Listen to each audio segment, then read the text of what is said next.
আরেকটা জিনিস বোঝেন, দুনিয়াতে কেউ আপন হয় না। যে বউ আপন 2 ঘন্টা আপন থাকেতে 4 ঘন্টা ঝগড়া করে, আছে না নেই?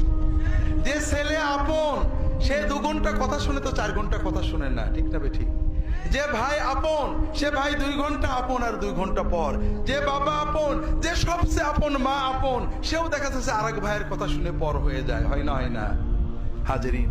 দুনিয়াতে কেউ 16 আনা আপন হয় না। আমাদের এই জীবনটা মানুষকে খুশি করার জন্য একটা সংগ্রাম। কর্মক্ষেত্রে, জীবনে, সব জায়গায় আমরা 12 আনা ব্যর্থ যদি 4 আনা সফল হইও, ঠিক না বেটি? একজনই আছেন যাকে আপন করলে তিনি কখনো পর হন না। তিনি কে? আল্লাহকে আপন করতে পারলে সব সময় আল্লাহকে সাথে পাবেন।